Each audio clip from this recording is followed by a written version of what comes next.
Saudara sekalian, banyak yang bertanya, apakah pemerintah benar-benar serius untuk melakukan perbaikan terhadap Undang-Undang ITE, Informasi dan Transaksi Elektronik, yaitu Undang-Undang Nomor 11 Tahun 2008. Saya katakan serius, karena pemerintah dalam surat Presiden bernomor R58 strip Presiden strip 12 strip 2021 telah mengirim surat Presiden atau Supres kepada DPR tentang atau yang dilampiri rancangan undang-undang tentang perubahan kedua atas Undang-Undang Nomor 11 Tahun 2008 tentang informasi dan transaksi elektronik, ditandatangani oleh Presiden pada tanggal 16 Desember tahun 2021. Itu informasinya. Sekarang flashback ke isinya. Pada tanggal 15 Februari tahun 2020 di Istana Negara, ketika membuka Rapimnas TNI dan Polri, Presiden menyampaikan pesan, karena pada waktu itu ada Polri yang sedang mengadakan Rapimnas, menyampaikan pesan agar menghilangkan kecurigaan-kecurigaan tentang penerapan Undang-Undang ITE. Pada waktu itu Presiden mengatakan beredar di masyarakat gosip Undang-Undang ITE ini dijadikan alat represi oleh pemerintah.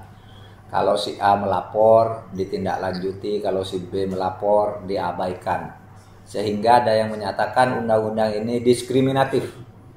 Undang-undang ini memuat pasal-pasal karet yang bisa digunakan sesukanya.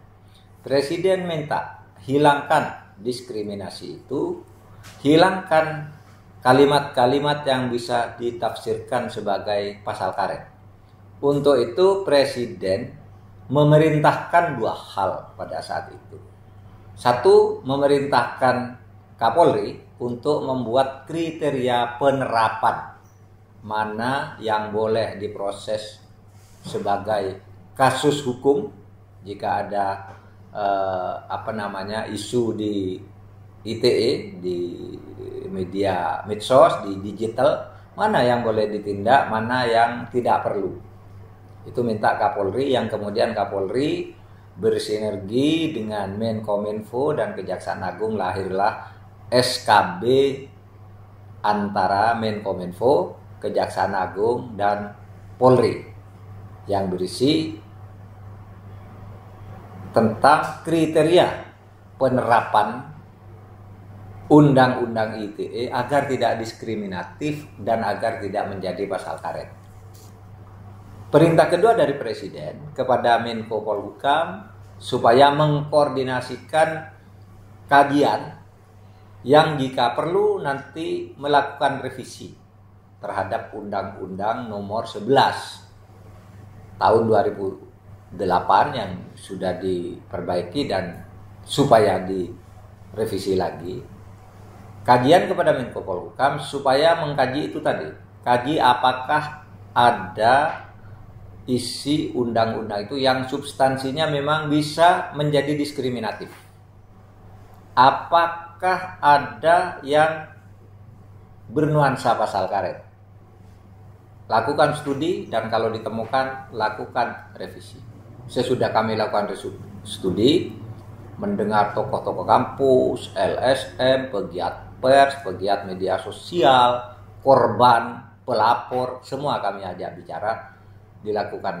Ditemukanlah bahwa undang-undang ini memang harus dilakukan revisi. Nah, revisi itu sudah selesai dulu pada bulan Juni, naskahnya pada bulan Juni, terus diolah lagi hingga akhirnya pada tanggal 16 Desember tahun 2021 sesudah dilakukan pengkajian dan prosedur yang sesuai dengan peraturan perundang-undangan, Presiden mengirimkan supres, surat Presiden untuk melakukan perubahan terhadap Undang-Undang ITE ini. Sekian.